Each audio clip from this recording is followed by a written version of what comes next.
عمر فاروق اعظم۔ باب نمبر 3، موافقات حضرت عمر رضی اللہ تعالیٰ عنہ۔ مدینہ میں حضرت عمر ابن خطاب کی کچھ ایسی صلاحیتیں بھی ظاہر ہوئیں جو مکہ میں ظاہر نہ ہوئی تھیں۔ مثلاً یہ معلوم ہوا کہ وہ الہامی شخصیت کے مالک ہیں، جو کچھ سوچتے ہیں کم و بیش وہی ہو جاتا ہے۔ مدینہ کی ابتدائی زندگی میں مسلمان نماز کے لیے خود بخود جمع ہو جاتے تھے، اعلان کا کوئی ذریعہ نہ تھا۔ محمد صلی اللہ علیہ وسلم کو اس کی فکر تھی۔ پہلے خیال آیا کہ بغل کو ذریعہ اعلان بنایا جائے، لیکن یہ یہودیوں کا طریقہ تھا، اس لیے آپ صلی اللہ علیہ وسلم نے پسند نہ فرمایا اور حکم دیا کہ عیسائیوں کی طرح ناقوس بجا کر نماز کا اعلان کیا جائے۔ چنانچہ ناقوس تیار ہوا اور عمر ابن خطاب کے سپرد یہ خدمت کی گئی کہ وہ کل صبح آئیں تو اس کے لیے 2 لکڑیاں خرید لائیں۔ رات کو عمر ابن خطاب نے گھر میں سوتے ہوئے خواب میں کسی کو کہتے سنا، ناقوس نہ بناؤ، نماز کے لیے اذان دو۔ صبح آپ محمد صلی اللہ علیہ وسلم کی خدمت میں یہ خواب سنانے حاضر ہوئے، لیکن رسالت مآب علیہ الصلاۃ والسلام پر اس کے متعلق پہلے ہی وحی نازل ہو چکی تھی۔ روایت ہے کہ حضرت عبداللہ بن زید حضرت عمر ابن خطاب سے پہلے حضرت محمد صلی اللہ علیہ وسلم کی خدمت میں پہنچے اور کہا، یا رسول اللہ صلی اللہ علیہ وسلم، آج رات میں نے ایک خواب دیکھا کہ ایک سبز پوش ہاتھ میں ناقوس لیے میرے پاس آیا۔ میں نے اس سے کہا، اے اللہ کے بندے، یہ ناقوس بیچے گا؟ بولا، تم اس کا کیا کرو گے؟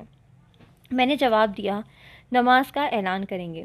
اس نے کہا، اور اگر میں اس سے بھی اچھی ترکیب بتا دوں؟ یہ کہہ کر عبداللہ بن زید نے اذان سنائی۔ حضور اکرم صلی اللہ علیہ وسلم نے حضرت بلال کو اذان کا حکم دیا۔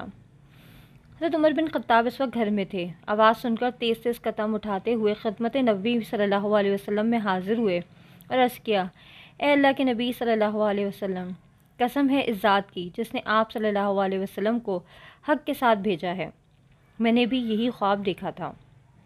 اس دن نماز کے لیے اذان دی جانے لگی اور مدینہ کی فضائیں دن میں 5 مرتبہ تقدیس و رحمت کی خوشبوؤں سے معطر ہونے لگیں۔ یہ گویا قاطع دلیل تھی اس بات کی کہ مسلمانوں کا بول بالا ہو گیا ہے، اور نماز کے لیے اذان کا دیا جانا دراصل مسلمانوں کا اس نظام کی طرف بلایا جانا تھا جو ان کی ایمانی قوتوں کو اور نکھارتا تھا۔ لیکن اس سے پہلے کہ اذان کے لیے وحی نازل ہو، اس کا عمر ابن خطاب کے دل میں القاء کیا جانا اس کا بیان ثبوت ہے کہ دین حق اس مرد توانا کی رگ رگ اور ریشے ریشے میں پیوست ہو چکا تھا، اور اس نظام کے سوا جو اسلام کی سربلندی اور اشاعت میں اضافے کا سبب تھا، کسی اور چیز کے متعلق کچھ سوچتا ہی نہ تھا۔ مدینہ کی یہودی اور وہ مشرکین جو ابھی تک اپنے سابقہ عقائد پر قائم تھے، مسلمانوں کے اقتدار اور ان کی قوت سے دل تنگ تھے۔ انہوں نے مسلمانوں کے خلاف سازشیں شروع کر دیں اور ان کی مخالفت پر اتر آئے۔ اس کے جواب میں مسلمانوں نے بھی ایسے طریقے اختیار کیے جو شدت اور سختی سے خالی نہ تھے۔ عمر ابن خطاب اس موقع پر بھی کسی مسلمان سے پیچھے نہ رہے۔ محمد صلی اللہ علیہ وسلم نے یہودیوں اور منافقوں کو ڈرانا اور قریش کو یہ بتانا چاہا کہ اگر وہ آزادی اشاعت اسلام کی شرط پر مسلمانوں سے صلح کر لیں تو ان کے حق میں بہتر ہوگا۔ چنانچہ آپ صلی اللہ علیہ وسلم نے مختلف اوقات میں حضرت حمزہ بن عبد المطلب، حضرت عبیدہ بن الحارث، حضرت سعد بن ابی وقاص اور حضرت عبداللہ بن جحش کی سرکردگی میں مختلف دستے بھیجے۔ ان کے علاوہ کچھ ایسے دستے بھی تھے جن کی امارت کے فرائض رسالت مآب صلی اللہ علیہ وسلم نے بنفس نفیس انجام دیے۔ سیرت اور تاریخ کی کتابوں سے ظاہر ہوتا ہے کہ عمر ابن خطاب نے ان کی ابتدائی فوجی دستوں میں شرکت نہ فرمائی تھی، شاید اس لیے کہ حق کی پاکیزگی کے ساتھ جو سیاسی سوجھ بوجھ ان میں تھی، اس کی بنا پر محمد صلی اللہ علیہ وسلم نے ان کو مدینہ ہی میں رکھنا بہتر تصور فرمایا۔ اس بات کی شہادت اس واقعے سے بھی ملتی ہے کہ جب نجران کے عیسائیوں کا ایک وفد حضرت محمد صلی اللہ علیہ وسلم سے بحث سے مباحثہ کرنے آیا اور آپ صلی اللہ علیہ وسلم نے ان کے اور یہودیوں کے جھگڑے کا رد اللہ تعالیٰ کے اس ارشاد سے کیا کہ کہو اے اہل کتاب، آؤ اس بات کی طرف جو ہمارے اور تمہارے درمیان یکساں ہے، اور وہ یہ کہ ہم اللہ کے سوا کسی کی بندگی نہ کریں گے اور نہ اس کے ساتھ کسی چیز کو شریک ٹھہرائیں گے، اور ہم میں سے کوئی اللہ کے سوا کسی کو اپنا رب نہ بنائے۔ اس دعوت کو قبول کرنے سے اگر وہ منہ موڑیں تو صاف کہہ دو کہ گواہ رہو ہم مسلم ہیں۔ سورہ آل عمران۔ اس کے بعد وفد سے فرمایا کہ یا تو ان آیات کو قبول کر لو ورنہ تم جانو اور تمہارا کام۔ عیسائیوں نے بغیر کسی فیصلے کے واپس جانا مناسب نہ سمجھا، لیکن آپ کی انصاف پسندی دیکھ کر استدعا کی کہ ایک ایسا شخص ہمارے ساتھ کر دیا جائے جو نزاعی امور میں محاکمے کی صلاحیت رکھتا ہو۔ حضور پاک صلی اللہ علیہ وسلم نے فرمایا، شام کو آنا، میں تمہارے ہمراہ ایک ایسے شخص کو بھیج دوں گا جو قوی بھی ہوگا اور امین بھی۔ ابن ہشام کی روایت ہے کہ عمر ابن خطاب فرمایا کرتے تھے، میں نے امارت کی کبھی اتنی تمنا نہیں کی تھی جتنی اس دن کی۔ مجھے امید تھی کہ یہ منصب میرے حصے میں آئے گا۔ چنانچہ ظہر کی نماز کے وقت میں بلند آواز سے باتیں کرتا ہوا مسجد میں پہنچا۔ محمد صلی اللہ علیہ وسلم نے ہمیں نماز پڑھائی اور سلام پھیرنے کے بعد دائیں بائیں دیکھا۔ میں اونچا ہو کر اپنے تئیں دمایا کر رہا تھا کہ حضور پاک صلی اللہ علیہ وسلم مجھے دیکھ لیں، لیکن نگاہ رسالت صلی اللہ علیہ وسلم حضرت ابو عبیدہ بن الجراح پر جا کے رکی۔ آپ نے انہیں اپنے قریب بلا کر فرمایا، ان کے ساتھ جاؤ اور اختلافی امور میں حق کے ساتھ ان کا فیصلہ کرو، اور حضرت ابو عبیدہ ان عیسائیوں کے ہمراہ بھیج دیے گئے۔ عمر ابن خطاب نے اپنے ثالث بنا کر بھیجے جانے کی تمنا اس لیے اور بھی کی تھی کہ جاہلیت میں وہ اور ان کے بزرگ قبائل قریش کی سفارت اور فیصلہ منافرہ کے فرائض انجام دیا کرتے تھے، لیکن اس کے باوجود قلب رسالت صلی اللہ علیہ وسلم میں عمر ابن خطاب کے لیے جگہ تھی۔ رسول اکرم صلی اللہ علیہ وسلم نے حضرت ابو عبیدہ کو ثالث بنا کر بھیجا۔ اس سے ظاہر ہوتا ہے کہ حضور پاک صلی اللہ علیہ وسلم ابن خطاب کو مدینہ ہی میں رکھنا چاہتے تھے۔ ان کی جرت، ان کے خلوص اور ان کی اصابت رائے سے فائدہ اٹھایا جاتا رہے۔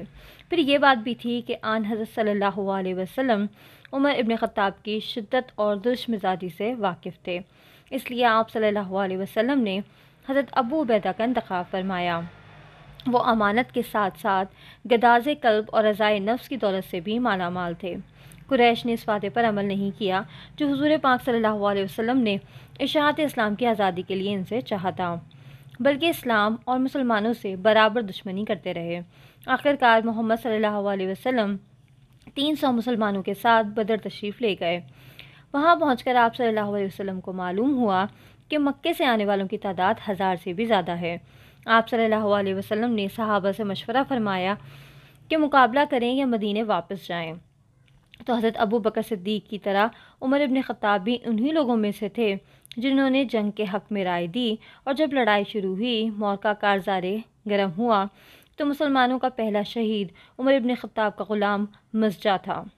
لڑائی کے دوران میں عمر ابن خطاب نے اپنے ماموں عاص بن ہشام کو قتل کر دیا۔ ایک روایت میں ہے کہ عمر ابن خطاب ایک دن سعید بن العاص سے ملے اور کہا، میں دیکھتا ہوں تمہارے دل میں میری طرف سے کوئی بات ہے، شاید تم مجھے اپنے باپ کا قاتل سمجھتے ہو۔ اگر میں نے قتل کرتا تو کبھی تم سے معذرت نہ کرتا، لیکن میں نے تو اپنے ماموں عاص بن ہشام بن المغیرہ کو قتل کیا ہے۔ تمہارے والد کے پاس سے میں گزرا ضرور تھا، وہ بیل کی سینگ ٹٹول رہے تھے، میں تو ہٹ گیا، لیکن ان کے چچا زاد بھائی حضرت علی نے ان کو دیکھا اور قتل کر دیا۔ اس جنگ کے متعلق جس نے اسلام ہی کی نہیں بلکہ تمام دنیا کی تاریخ کو ایک نئی راہ پر ڈال دیا، عمر ابن خطاب کا خود ان کی زبانی یہ پہلا قول ہے جو نقل کیا گیا ہے۔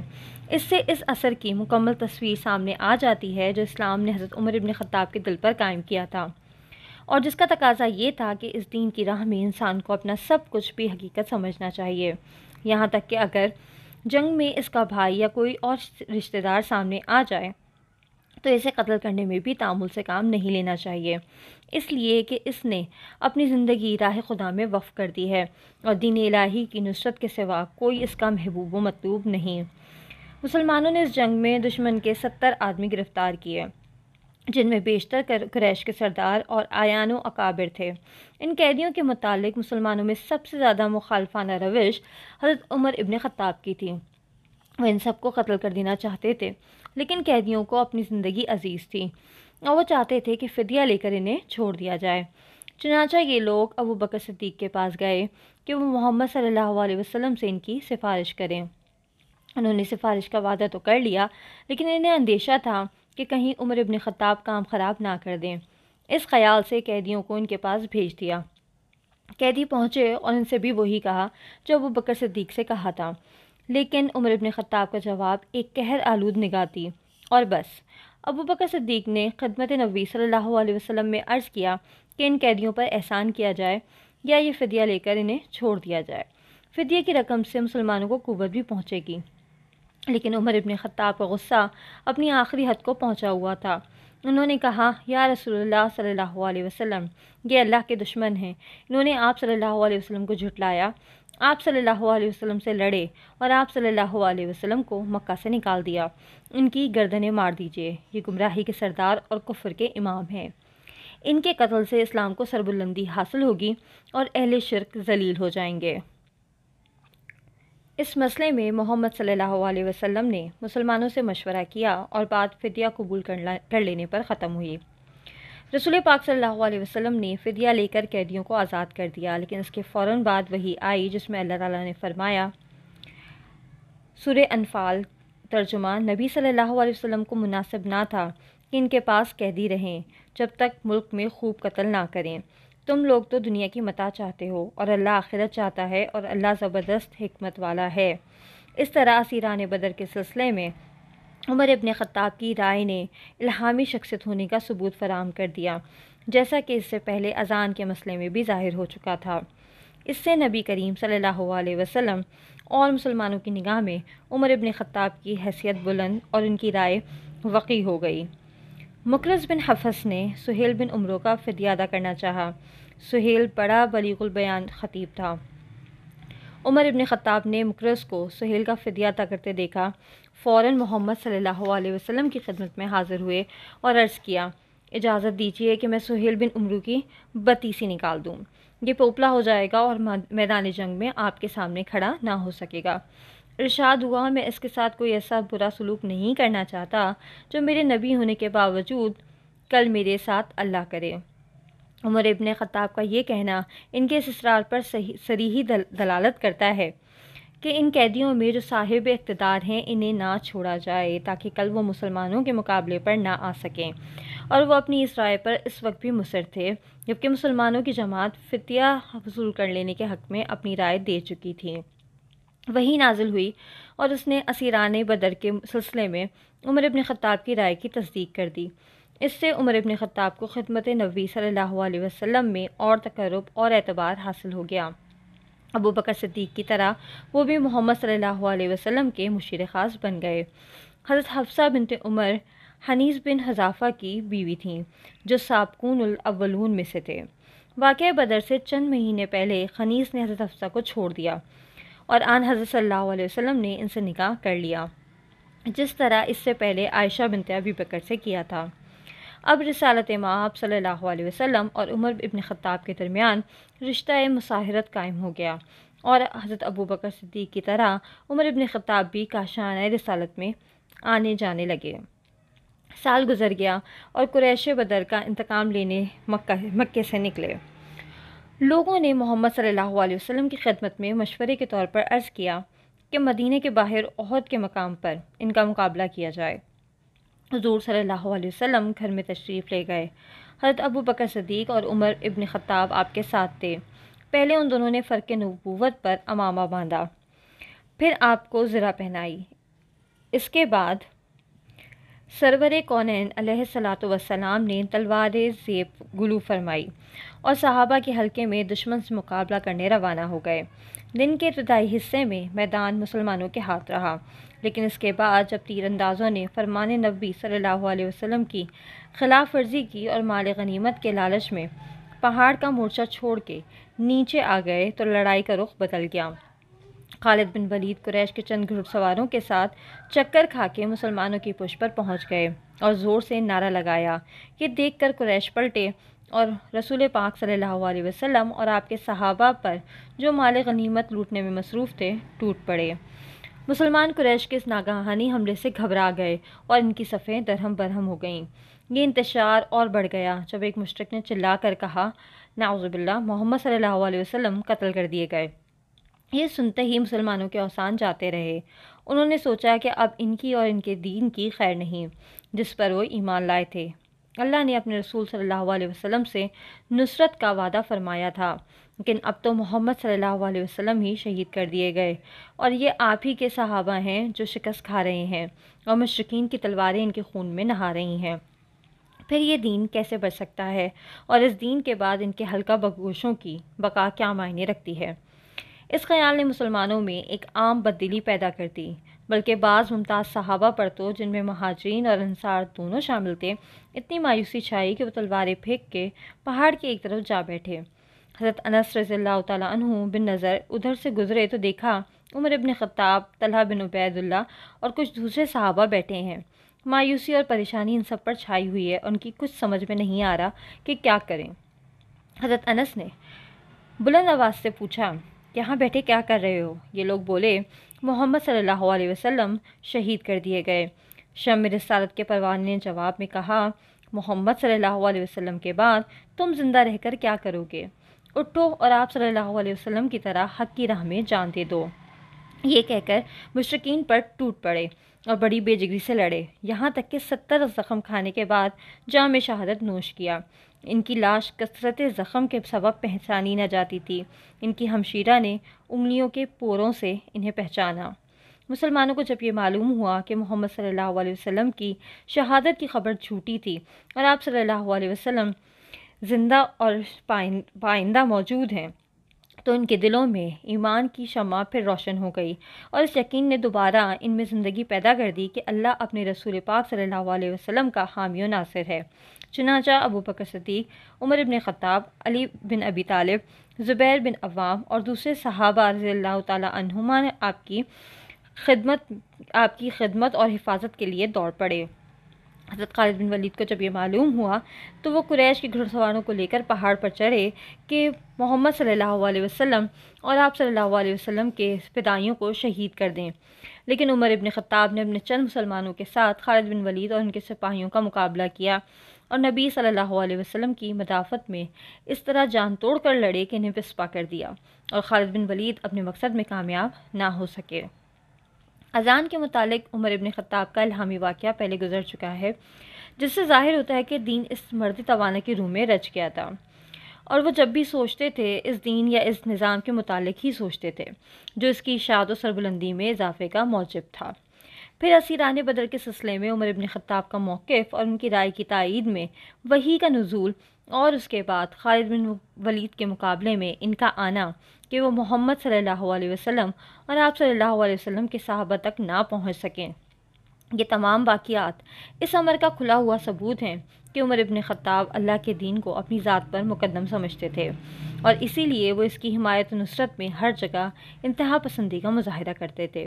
اس میں حیرت کی کوئی بات نہیں، اس لیے کہ عمر ابن خطاب نے جب سے ہوش سنبھالا، ان کے کردار کی یہ اہم خصوصیت رہی ہے کہ جس چیز پر ایمان لاتے دل سے لاتے، اور جب دل کسی چیز پر ایمان لاتا تو صاحب ایمان پورے خلوص اور پوری وفاداری کے ساتھ اپنی جان اس چیز کے لیے وقف کر دیتا ہے۔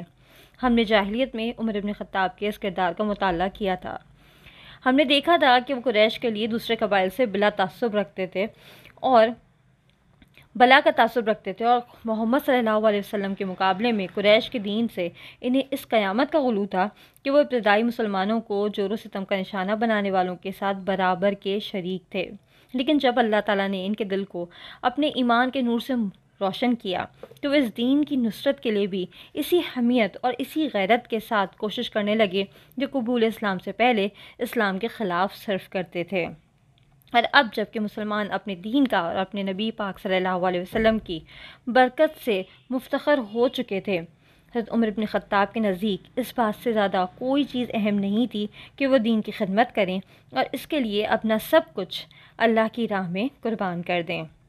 جب قریش میں محمد صلی اللہ علیہ وسلم کی وفات کی افواہ پھیلی اور دوسرے صحابہ کی طرح عمر ابن خطاب پر بھی مایوسی و بدلی کے بادل چھائے، تو عمر ابن خطاب کے اسی مذہبی تعصب کا اثر تھا کہ وہ شدت غم سے اپنا توازن قائم نہ رکھ سکے تھے، لیکن جب انہیں یہ معلوم ہوا کہ سرور کونین علیہ الصلاۃ والسلام حیات ہیں تو وہ آگے بڑھے اور اس دین کی راہ میں اپنی جان کی بازی لگا دی جس پر ان کا دل ایمان لایا تھا، اور اللہ نے اس غیر معمولی سے پسرار کے مقابلے میں انہیں کامیاب بنایا جو قریش کے لیے سرمایہ عزت و افتخار تھا اور جس کی وجہ سے احد کا میدان قریش کے ہاتھ رہا۔ عمر ابن خطاب کے اس ایمان اور اس ایمان کے لیے ان کے تعصب نے انہیں پیشگاہ نبوت میں بھی عزت نفس اور خود اعتمادی کے اظہار سے نہیں روکا۔ اپنی رائے پر انہیں اس قدر اعتماد تھا اور اس کی تائید میں وہ ایسی زبردست دلیلیں پیش کرتے تھے کہ اس خصوصیت میں کوئی مسلمان ان کی برابری نہ کر سکتا تھا۔ یہ بات اپنی جگہ بجا ہے کہ اس زمانے کے مسلمان جمود و بے عملی سے ناآشنا تھے۔ ان میں جو صاحب رائے ہوتا تھا وہ محمد صلی اللہ علیہ وسلم کی خدمت میں بے جھجک مشورہ پیش کر دیتا تھا اور اپنی رائے منوانے یا مخالف رائے قبول کرنے میں بحث و استدلال کو اپنا جائز حق سمجھتا تھا۔ اس معاملے میں اس کی مثال ان مسلمانوں کی سی تھی جو شورش و بغاوت کے زمانوں میں چاہتے تھے کہ شورش و بغاوت کو اس کے اصول و مبادی کے آخری نقطے تک پہنچا دیں، لیکن عمر ابن خطاب کی صاف گوئی اور جرأت ان سب سے بڑی ہوئی تھی۔ ہر چند انہیں محمد صلی اللہ علیہ وسلم سے بے انتہا محبت تھی اور رسول پاک صلی اللہ علیہ وسلم کی رسالت پر قابل رشک ایمان بھی رکھتے تھے، لیکن اس کے باوجود خدمت نبی صلی اللہ علیہ وسلم میں اپنی رائے کے اس اثبات و اسرار میں انہیں کوئی تکلف نہ ہوتا تھا۔ اسیران بدر کے موقع پر آپ دیکھ چکے ہیں کہ انہوں نے محمد صلی اللہ علیہ وسلم سے کس طرح سہیل بن عمرو کی بتیسی نکالنے کی اجازت طلب کی تھی، حالانکہ مسلمان ان قیدیوں کا فدیہ قبول کر چکے تھے، اور آگے چل کر پھر ہم عہد رسالت اور عہد صدیقی میں ان کی یہی شان دیکھیں گے۔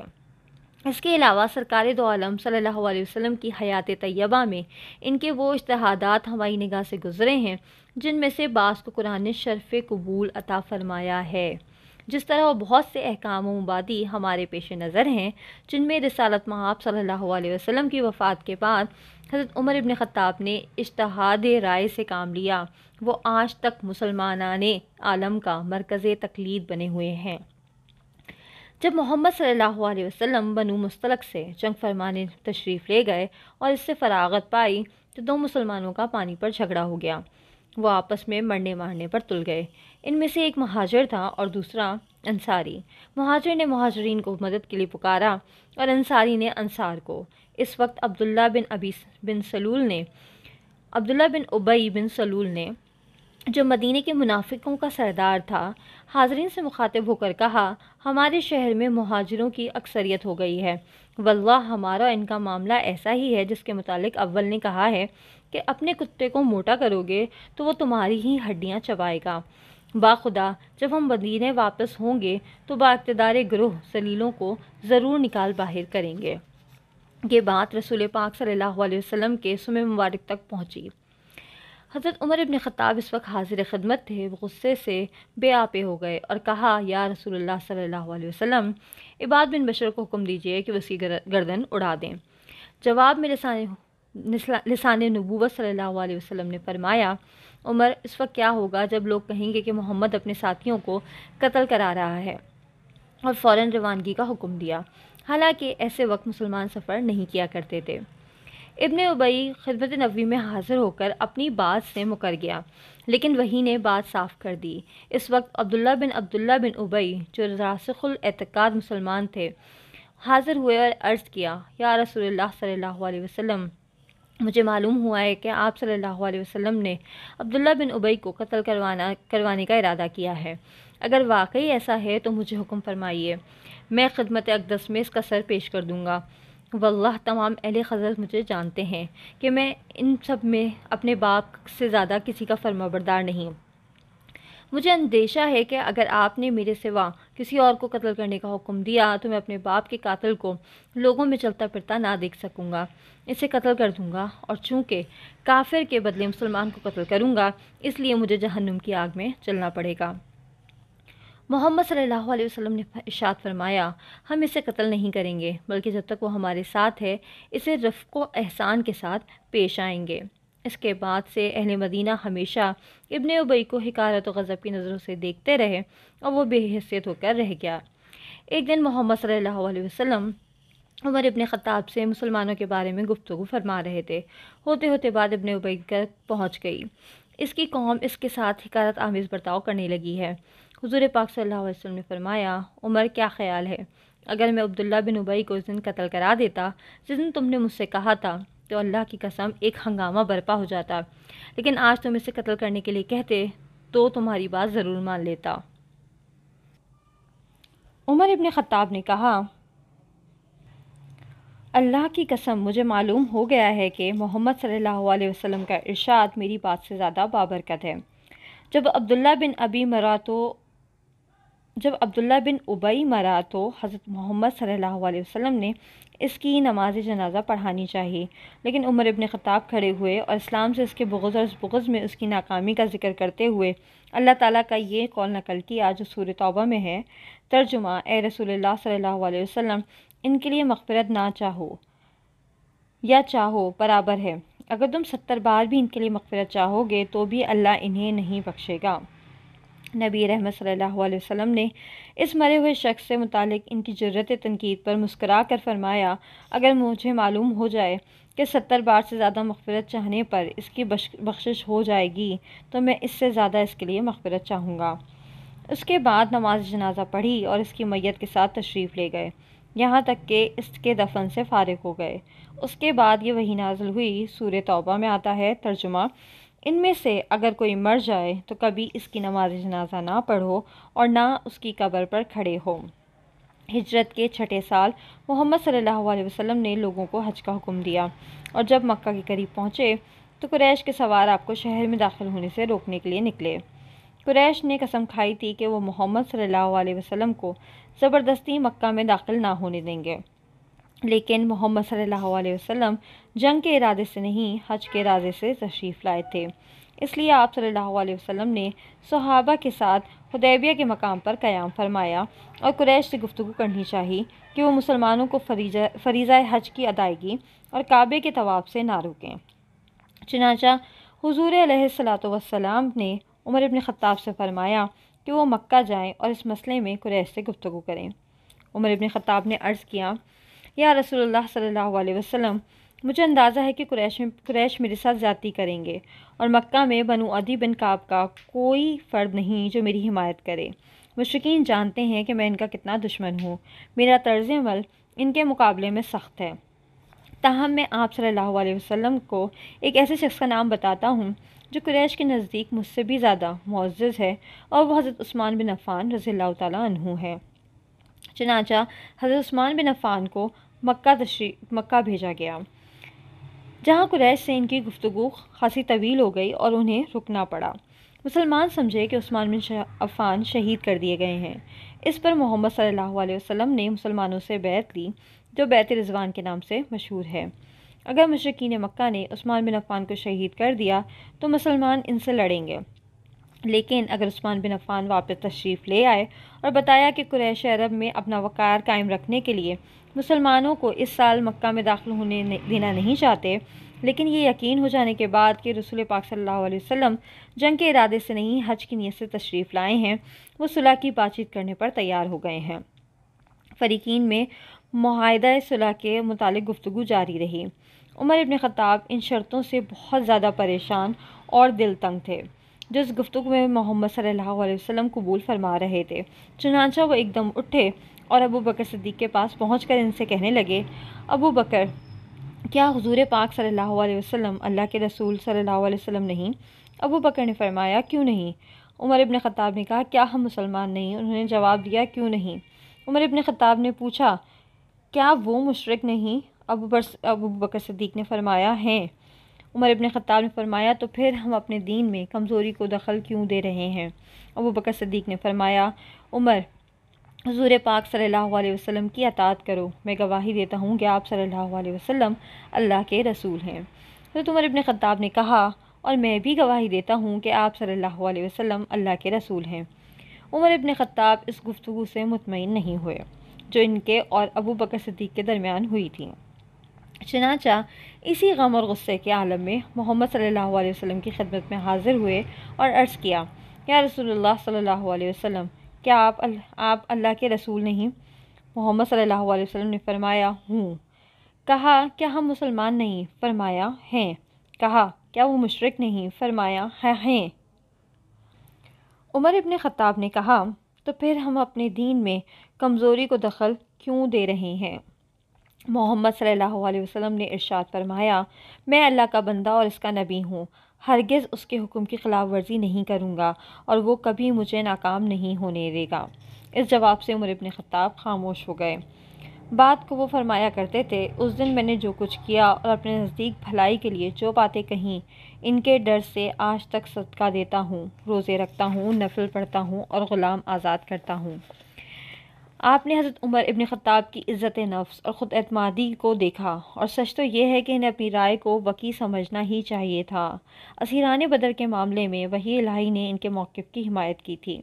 پھر جب محمد صلی اللہ علیہ وسلم کی خدمت میں عبداللہ ابی کے قتل کا مشورہ پیش کیا تھا، تو اس یقین سے پہلے کہ ارشاد نبی صلی اللہ علیہ وسلم ان کی بات سے زیادہ بابرکت ہے، وہ اپنی رائے سے نہیں ہٹے تھے، اور اس کے بعد صلح حدیبیہ کے سلسلے میں بھی انہیں برابر اپنی رائے پر اصرار رہا تھا، یہاں تک کہ محمد صلی اللہ علیہ وسلم کی تائید میں وحی نازل ہوئی اور اس معاہدے کو فتح مبین سے تعبیر کیا گیا۔ اس طرح رائے کے معاملے میں وہ ذات رسالت صلی اللہ علیہ وسلم سے بھی اختلاف کرتے تھے، اور جب تک وحی کا نزول یا ان کی رائے کے موافق یا مخالف واقعے کا ظہور حق کو ان پر واضح نہ کر دیتا، وہ اپنی رائے پر جمے رہتے تھے۔ عمر ابن خطاب اپنی فکر کو مجرد نظریات میں الجھانا پسند نہیں فرماتے تھے، انہیں الٹ پلٹ کر، ان کی چھان بین کر کے ان سے منطقی نتائج مرتب کرنے کی عادت تھی، بلکہ جاہلیت کی طرح زمانہ اسلام میں بھی ان کی توجہ انہی مسائل پر مرکوز رہی جن کا پیش نظر زندگی کے واقعات پر کوئی عملی اثر ہو، اور یہی عملی اثر تھا جس نے اسیران بدر، ابن ابی اور صلح حدیبیہ کے معاملات میں انہیں اپنی رائے پر شدت کے ساتھ قائم رکھا۔ جس طرح ان کے بعد بھی مسلمانوں کے عام اور محمد صلی اللہ علیہ وسلم کے خاص معاملات میں جن سے متعلق وحی نازل نہیں ہوئی تھی، ان کی رائے میں استقامت اور جوش پیدا رہتا تھا۔ اہل مکہ کو نبیذ کا بے حد شوق تھا۔ خود عمر ابن خطاب جاہلیت کے زمانے میں شراب پیتے تھے، اور دوسرے مسلمان بھی مکہ کے دوران قیام اور مدینے کی ہجرت کے چند سال کے بعد تک مے نوشی کرتے تھے۔ عمر ابن خطاب نے محسوس کیا کہ شراب لوگوں میں ہیجان و غضب پیدا کرتی ہے، اسے پی کر شرابی ایک دوسرے کی بدگوئی کرتے ہیں، آپس میں بد کلامی سے پیش آتے ہیں، پھر یہودی اور منافقین اوس و خزرج کو بھڑکانے، ان کے پرانے جھگڑوں کو ہوا دینے کے لیے اکثر و بیشتر شراب نوشی کے اوقات سے فائدہ اٹھاتے ہیں۔ یہ دیکھ کر انہوں نے محمد صلی اللہ علیہ وسلم سے شراب کے متعلق پوچھا، لیکن اس وقت تک شراب کے بارے میں وحی نازل نہیں ہوئی تھی، اس لیے عمر ابن خطاب نے بارگاہ خداوندی میں عرض کیا، اے اللہ، ہمیں شراب کے متعلق کچھ بتا۔ چنانچہ یہ آیت نازل ہوئی، سورہ بقرہ۔ ترجمہ: اے پیغمبر صلی اللہ علیہ وسلم، مسلمان تم سے پوچھتے ہیں شراب پینا اور جوا کھیلنا کیسا ہے؟ کہہ دو، ان دونوں چیزوں میں بڑا نقصان ہے، اور لوگوں کے کچھ فائدے بھی ہیں، مگر ان کا نقصان فائدے سے بڑھ کر ہے۔ چونکہ اس آیت میں شراب کی ممانعت نہیں تھی، اس لیے بعض مسلمانوں کی راتیں اب بھی بادہ و جام میں بسر ہوتی تھیں۔ وہ جب نماز پڑھتے تو انہیں کچھ معلوم نہ تھا کہ کیا کہہ رہے ہیں۔ حضرت عمر ابن خطاب نے پھر عرض کیا، اے اللہ، شراب کے متعلق ہمیں ہدایت دیں، اس میں عقل اور مال دونوں کا نقصان ہے۔ اس پر یہ آیت نازل ہوئی، سورہ نساء۔ ترجمہ: اے وہ لوگوں جو ایمان لائے ہو، نشے کی حالت میں نماز کے قریب نہ جاؤ، یہاں تک کہ نشہ اتر جائے، اور جو منہ سے نکالتے ہو اس کو سمجھنے لگو۔ اس دن سے محمد صلی اللہ علیہ وسلم نے اعلان کرا دیا کہ جو لوگ مستی و بے خبری کی حالت میں ہیں وہ نماز کے قریب نہ آئیں۔ اس اعلان سے مسلمانوں نے اگرچہ شراب نوشی ترک نہ کی تو برائے نام ضرور کر دی، لیکن کچھ لوگوں میں اس کے برے اثرات قائم رہے۔ ایک دفعہ شراب پیتے میں ایک انصاری اور ایک مہاجر کا آپس میں جھگڑا ہو گیا، اور انصاری نے کباب کی ہڈی مہاجر کے کھینچ ماری۔ دونوں نشے میں تھے، لڑ پڑے، اور نوبت مار کٹائی تک پہنچ گئی۔ عمر ابن خطاب نے یہ دیکھا تو بارگاہ الہی میں پھر درخواست کی، اے اللہ، ہمیں شراب کے بارے میں مفصل ہدایت دے کہ یہ عقل اور مال دونوں کی دشمن ہے۔ اس پر یہ وحی نازل ہوئی، سورہ المائدہ۔ ترجمہ: مسلمانوں، شراب اور جوا اور بتوں کے تھان اور پانسے یہ سب پلید ہیں، شیطانی کام، ان سے بچے رہو تاکہ تم مراد کو پہنچو۔ شیطان تو چاہتا ہی یہ ہے کہ شراب اور جوئے سے تم میں عداوت اور بغض پیدا کر دے، اور تمہیں خدا کی یاد اور نماز سے باز رکھے، تو اب بھی تم باز آتے ہو یا نہیں؟ امتناع شراب کا یہ حکم بعض مسلمانوں کو شاق گزرا، اور انہوں نے کہا، شراب ناپاک کیسے ہو سکتی ہے، جبکہ یہ فلاں فلاں کے پیٹ میں تھی جب وہ احد میں شہید ہوئے، اور فلاں فلاں کے پیٹ میں تھی جبکہ وہ بدر میں شہید ہوئے۔ اس پر یہ آیت نازل ہوئی، المائدہ۔ ترجمہ: جو لوگ ایمان لائے، جنہوں نے نیک کام کیے، ان پر پہلے جو کچھ کھا پی چکے ہیں اس کا کچھ گناہ نہیں۔ جب وہ شرک سے بچیں اور ایمان پر قائم رہیں اور نیک کام کرتے رہیں، پھر حرام چیزوں سے بچیں اور یقین کریں اور پھر بچیں اور اچھے کام کریں، اور اللہ اچھے کام کرنے والوں کو پسند کرتا ہے۔ مسلمانوں کے ایک معاملے میں جس کے متعلق وحی نے اس وقت تک کوئی حکم صادر نہ کیا تھا، عمر ابن خطاب کی یہ روش تھی۔ ان کے نزدیک محمد صلی اللہ علیہ وسلم کے معاملات بھی دوسرے لوگوں کے معاملات کی طرح خاص نہ تھے، بلکہ ان کا شمار بھی مسلمانوں کے عام مسائل میں ہوتا تھا۔ یہی وجہ تھی کہ وہ ان معاملات میں دخل دیتے اور ان کے متعلق محمد صلی اللہ علیہ وسلم سے گفتگو کرنے میں کسی قسم کی جھجک محسوس نہ کرتے تھے۔ امام بخاری رحمۃ اللہ علیہ حضرت عائشہ صدیقہ رضی اللہ تعالیٰ عنہ سے روایت کرتے ہیں، انہوں نے فرمایا، عمر ابن خطاب محمد صلی اللہ علیہ وسلم سے کہا کرتے تھے، ازواج مطہرات کو پردہ کرائیے، لیکن آپ صلی اللہ علیہ وسلم نے ایسا نہ کیا۔ ازواج مطہرات رات کو قضائے حاجت کے لیے جاتی تھیں۔ ایک دن سودا بنت زمعہ جو طویل القامت تھیں، رات کے وقت قضائے حاجت کے لیے نکلیں۔ عمر ابن خطاب اس وقت ایک مجلس میں بیٹھے تھے۔ انہیں دیکھ کر بولے، سودا، میں نے آپ کو پہچان لیا۔ مقصد یہ تھا کہ پردے کا حکم نازل ہو۔ چنانچہ اللہ نے پردے کی آیت نازل فرمائی۔ عمر ابن خطاب سے ایک روایت ہے، انہوں نے فرمایا، میں نے کہا، یا رسول اللہ صلی اللہ علیہ وسلم، آپ صلی اللہ علیہ وسلم کے پاس اچھے برے سبھی قسم کے لوگ آئیں گے، بہتر ہے کہ آپ امہات المومنین کو پردے کا حکم فرما دیں۔ اس پر آیت حجاب نازل ہوئی۔ آیت حجاب میں اللہ تعالیٰ فرماتے ہیں کہ سورہ الاحزاب، ترجمہ، اے پیغمبر صلی اللہ علیہ وسلم کی بیویوں، تم دوسری عورتوں کی طرح نہیں ہو۔ اگر تم خدا سے ڈرتی ہو تو غیر مردوں سے دبی زبان باریک آواز سے بات نہ کرو۔ ایسا کرو گی تو جس کے دل میں کھوٹ ہے اس کو لالچ پیدا ہوگا، اور کھری کھری صاف بات کیا کرو، اور اپنے گھروں میں جمی رہو، اور دور جاہلیت جیسی زینت و آرائش کا مظاہرہ نہ کرو۔ نماز قائم کرو اور زکوٰۃ دو، اللہ اور اس کے رسول پاک صلی اللہ علیہ وسلم کی اطاعت کرو۔ اللہ یہی چاہتا ہے کہ تم سے گندی باتیں دور کر دے اور تم کو پاک و صاف بنا دے۔ پھر اللہ جل شانہ ارشاد فرماتے ہیں سورہ احزاب کی آیت میں، اے نبی، کہہ دو اپنی بیویوں اور بیٹیوں سے اور مسلمانوں کی عورتوں سے کہ اپنی چادروں کا گھونگھٹ نکال لیں، اس سے وہ پہچانی جائیں گی تاکہ کوئی انہیں ستائے نہیں، اور اللہ بخشنے والا مہربان ہے۔ نبی کریم صلی اللہ علیہ وسلم کے نجی معاملات میں عمر ابن خطاب کی دخل اندازی کا ایک اور واقعہ ہے جو شاید نہ ہوتا اگر ان کی صاحبزادی حفصہ امہات المومنین میں شامل نہ ہوتیں۔ واقعہ یہ ہے کہ ایک دن محمد صلی اللہ علیہ وسلم عائشہ صدیقہ کے پاس بیٹھے باتیں کر رہے تھے۔ ازواج مطہرات نے زینب بن جہش کے ہاتھ پیغام بھیجا کہ ان سے انصاف نہیں کیا جاتا، عائشہ کی محبت میں ان پر زیادتی ہوتی ہے۔ اس کے بعد جب حضرت ماریہ کے ہاں حضرت ابراہیم پیدا ہوئے اور محمد صلی اللہ علیہ وسلم ازراہ محبت بچے سے شفقت فرمانے لگے، تو حضرت حفصہ، حضرت عائشہ اور ان کی دیکھا داکھی تمام امہات المومنین نے شکایت کی، یہاں تک کہ رسول پاک صلی اللہ علیہ وسلم نے ان سے علیحدگی اختیار کر لینے کی تہدید کا خیال ظاہر فرمایا۔ ابن عباس سے ایک صحیح روایت ہے کہ انہوں نے حضرت عمر ابن خطاب سے سوال کیا، امہات المومنین میں وہ دو کون تھیں جنہوں نے یہ شکایت کی؟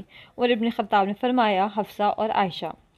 اس کے بعد کہا، واللہ ہم جاہلیت میں عورتوں کی کوئی حیثیت نہ سمجھتے تھے، یہاں تک کہ اللہ نے ان کے بارے میں جو کچھ نازل کرنا تھا اور جو حصہ انہیں دلوانا تھا دلوا دیا۔ ایک دفعہ مجھے کوئی معاملہ درپیش آیا، میری بیوی نے کہا، آپ ایسا کیوں نہیں کر لیتے؟ میں نے کہا، تم کون ہوتی ہو؟ تم سے اس معاملے میں دخل دینے کو کس نے کہا ہے؟ وہ بولیں، ابن خطاب، تعجب ہے، تم میری ذرا سی دخل اندازی برداشت نہیں کر سکتے، اور تمہاری بیٹی محمد صلی اللہ علیہ وسلم کو ایسا جواب دیتی ہے کہ رسول پاک صلی اللہ علیہ وسلم دن بھر غضبناک رہتے ہیں۔ عمر ابن خطاب نے کہا، یہ سنتے ہی میں نے چادر اٹھائی اور گھر سے نکل کر سیدھا حفصہ کے پاس پہنچا اور اس سے کہا، بیٹی، کیا تم محمد صلی اللہ علیہ وسلم کو ایسا جواب دیتی ہو کہ رسول پاک صلی اللہ علیہ وسلم دن بھر غضبناک رہتے ہیں؟ حفصہ نے کہا، ہاں، خدا کی قسم، ہم آپ صلی اللہ علیہ وسلم کو جواب دیتے ہیں۔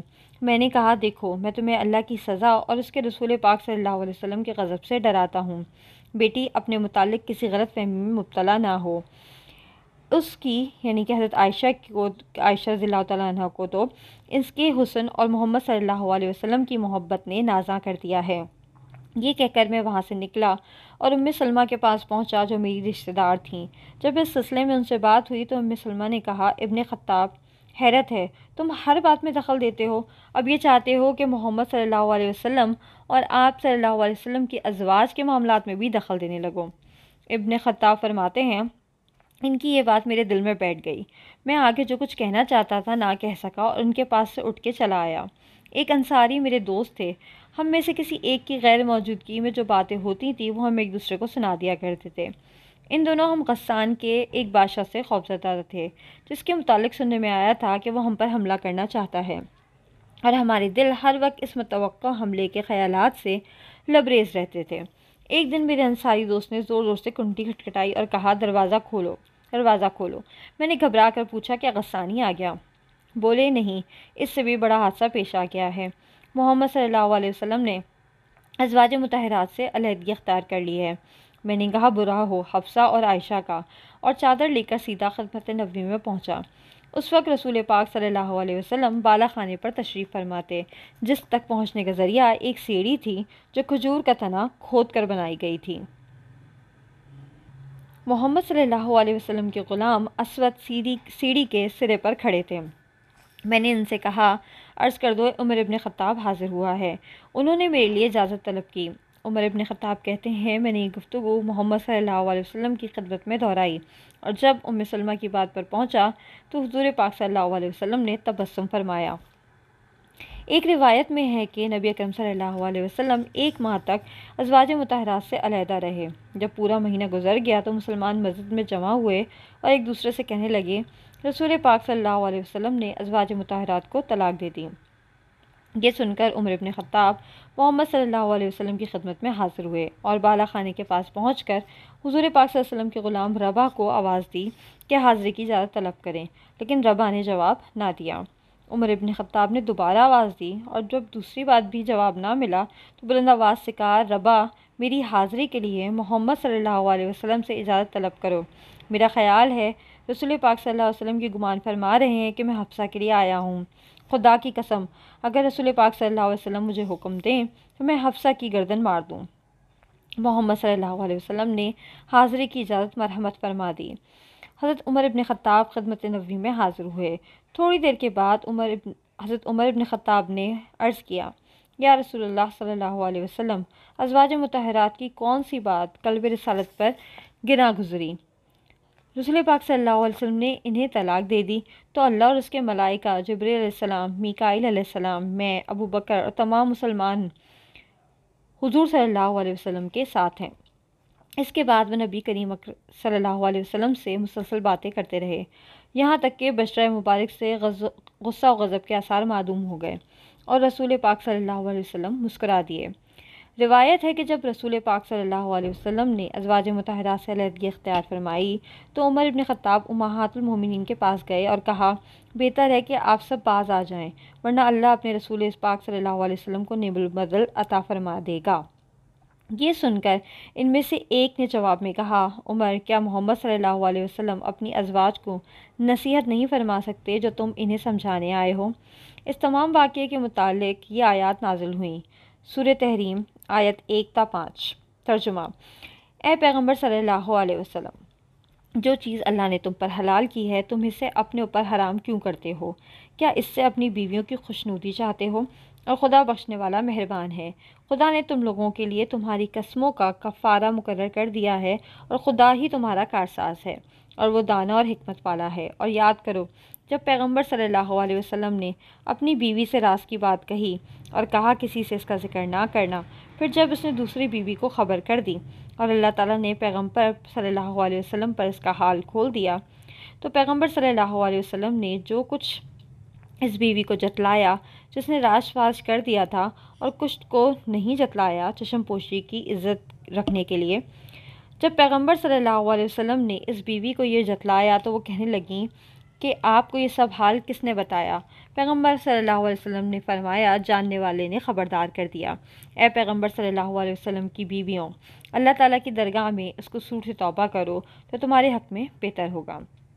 تمہارے دل جھک پڑے ہیں، اور اگر تم دونوں ایک دوسرے کی مددگار بن کر پیغمبر صلی اللہ علیہ وسلم پر زور ڈالنا چاہو گی تو یہ سمجھ رکھو کہ خدا اور جبریل علیہ السلام اور نیک مسلمان سب پیغمبر صلی اللہ علیہ وسلم کے حمایتی ہیں، اور فرشتے الگ ان کے علاوہ مدد کو حاضر ہیں۔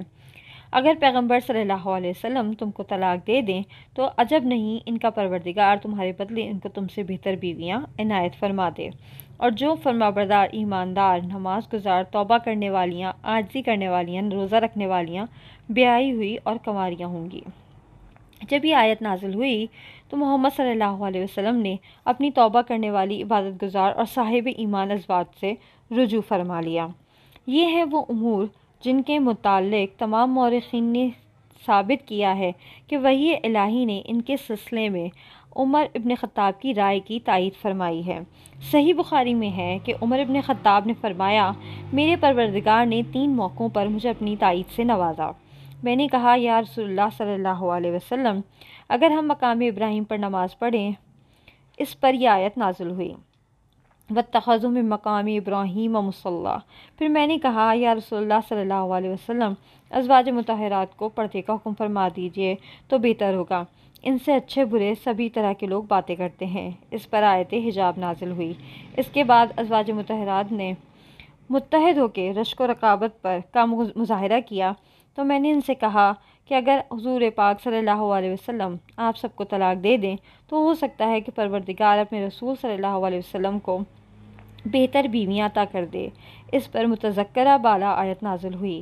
غالباً وحی ربانی کی یہی تائید تھی جس کی بنا پر حضرت محمد صلی اللہ علیہ وسلم فرمایا کرتے تھے، اللہ نے عمر ابن خطاب کی زبان اور دل کو حق کے لیے وقف کر دیا ہے۔ یہ ارشاد ہوتا تھا، اللہ نے حق کو عمر ابن خطاب کی زبان پر جاری کر دیا ہے۔ اسیران بدر عبداللہ بن ابی، صلح حدیبیہ، امتناع شراب اور امہات المومنین کے معاملات میں عمر ابن خطاب نے جو روش اختیار کی وہ نگاہ کا دامن پکڑتی اور ان کی شخصیت کے ان پہلوؤں کو اجاگر کرتی ہے جو وقت کے ساتھ ساتھ زیادہ واضح، زیادہ جاندار ہوتے جا رہے تھے۔ عمر ابن خطاب کو عوامی مسائل میں گہری دلچسپی تھی، جس کے پیش نظر وہ ایک ایسے مدبر کی حیثیت میں سامنے آتے ہیں جو قومی سیاست، قومی مسائل کی اور قومی نظام کی بہتری کے لیے ہمہ عمل ہوتا ہے، اور یہ واقعہ ہے عمر ابن خطاب کی یہ خصوصیت ان کی دوسری تمام خصوصیات سے زیادہ نمایاں ہے۔ اسی بنا پر محمد صلی اللہ علیہ وسلم نے انہیں اپنا وزیر فرمایا اور صحابہ سے مشورے کے موقع پر ان کی رائے کو اپنے مخلص اور جانثار دوست ابو بکر صدیق کی رائے کے ہم پلہ قرار دیا۔ بارگاہ نبوت میں عمر ابن خطاب نے عام مسلمانوں میں رائے کو بے حد وسیع بنا دیا تھا، اگرچہ سرکار دو عالم اکثر و بیشتر ان کی رائے سے اختلاف فرماتے تھے، محض اس لیے کہ عمر ابن خطاب کی صلابت کار آگاہی اور دور اندیشی کی حدود سے متجاوز تھی، اور یہ بات مزاج رسالت کے منافی تھی، جس میں دور اندیشی کے ساتھ نیکی اور قدرت کے ساتھ عفو و درگزر کی شان بھی پائی جاتی تھی۔ جب مسلمان مکہ فتح کرنے گئے، حضرت عباس بن عبد المطلب مکہ سے نکلے اور اپنے بھتیجی کی فوج اور قوت دیکھ کر اندازہ کر لیا کہ قریش میں اس کے مقابلے کی سکت نہیں۔ ادھر ابو سفیان بن حرب بھی کچھ لوگوں کے ساتھ ٹول لینے نکلا۔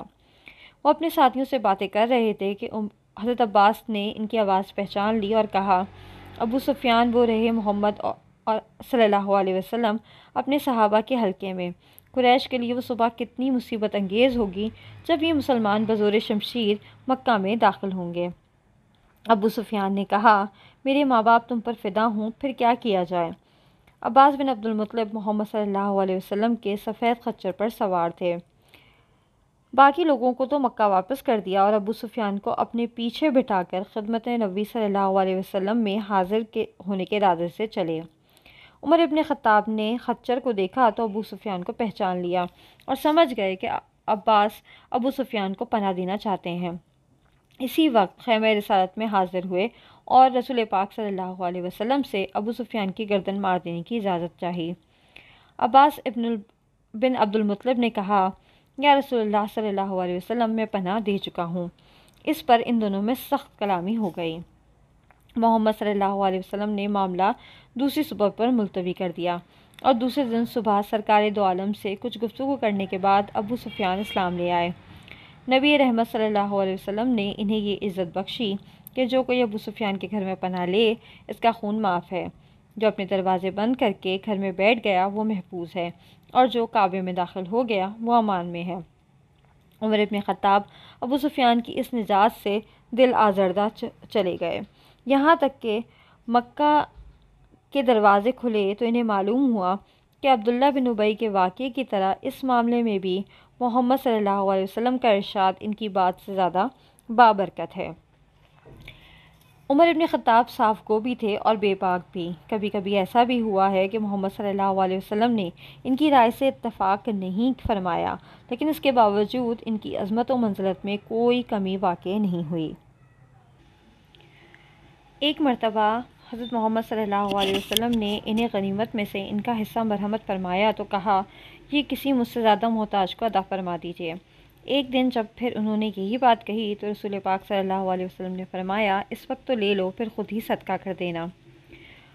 حضرت عمر ابن خطاب کا یہ زہد اس حد تک پہنچ گیا تھا کہ ایک دفعہ خیبر میں انہیں کچھ زمین ملی۔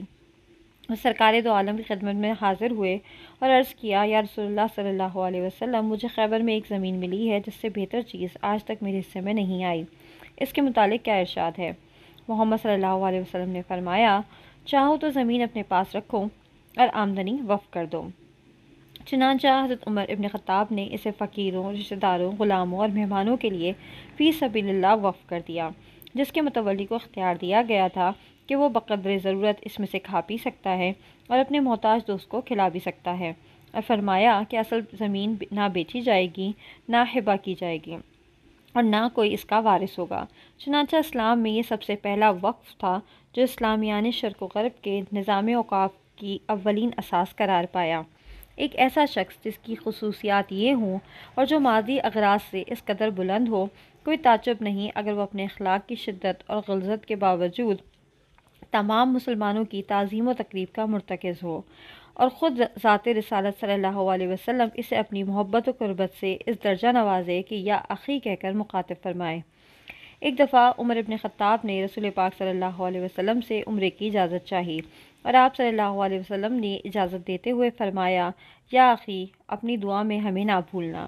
عمر ابن خطاب جب کبھی اس کا ذکر کرتے تو فرماتے، مجھے محمد صلی اللہ علیہ وسلم کا ارشاد، یا اخی، ان تمام چیزوں سے محبوب ہے جن پر سورج طلوع ہوتا ہے۔ عمر ابن خطاب کا خلوص، ان کا دنیاوی خواہشوں سے پاک ہونا اور ان کی عدل و انصاف سے محبت، یہ تمام وہ چیزیں ہیں جنہوں نے ان کے لقب فاروق کو دوام بخشا۔ اس میں اختلاف ہے کہ عمر ابن خطاب کو فاروق کے نام سے کس نے موسوم کیا۔ حضرت عائشہ سے روایت ہے کہ اس کے متعلق جب ان سے پوچھا گیا تو انہوں نے فرمایا، اور ایک اور روایت میں آتا ہے کہ محمد صلی اللہ علیہ وسلم نے فرمایا، اللہ نے عمر ابن خطاب کی زبان اور ان کے دل کو حق سے سرفراز فرمایا، اور وہ فاروق ہیں جن کے ذریعے حق و باطل میں فرق کیا گیا۔ ابن سعد نے طبقات میں سندن ایک عبارت درج کی ہے، مجھے معلوم ہوا ہے کہ سب سے پہلے اہل کتاب نے عمر ابن خطاب کو فاروق کہا، بعد کو مسلمانوں نے یہ لفظ اختیار کر لیا۔ یہ بات ہم تک نہیں پہنچی کہ محمد صلی اللہ علیہ وسلم نے اس کے متعلق کچھ فرمایا تھا۔ ان روایتوں میں سے جو بھی صحیح ہو، لیکن اس میں کوئی شبہ نہیں کہ عمر فاروق رضی اللہ تعالیٰ عنہ تھے، اسی لیے وہ آج تک فاروق مشہور ہیں اور قیامت تک مشہور رہیں گے۔ روایت میں آتا ہے کہ خدمت نبوی صلی اللہ علیہ وسلم میں عمر ابن خطاب نے باریابی کی اجازت چاہی۔ اس وقت حضور پاک صلی اللہ علیہ وسلم کے پاس قریش کی کچھ عورتیں بیٹھی بلند آواز سے گفتگو کر رہی تھیں۔ جب عمر فاروق نے حاضری کی اجازت چاہی تو سب کی سب اسی وقت چھپ گئیں۔ عمر ابن خطاب باریاب ہوئے تو حضور پاک صلی اللہ علیہ وسلم نے مسکرا کر فرمایا، مجھے ان پر تعجب ہو رہا ہے، ابھی میرے پاس بیٹھی تھیں لیکن تمہاری آواز سنتے ہی چھپ گئیں۔ عمر ابن خطاب نے کہا، یا رسول اللہ صلی اللہ علیہ وسلم، اصل میں تو انہیں آپ سے ڈرنا چاہیے۔ اس کے بعد کہا، اے اپنے نفس کی دشمنوں، مجھ سے ڈرتی ہو اور محمد صلی اللہ علیہ وسلم سے نہیں ڈرتی۔ وہ بولیں، ہاں، آپ نبی اکرم صلی اللہ علیہ وسلم سے زیادہ سخت ہیں۔ اب یہاں پہ تعجب کی بات یہ ہے کہ عمر ابن خطاب کی یہ سختی اور درستی محمد صلی اللہ علیہ وسلم کی وفات کے وقت کہاں چلی گئی تھی۔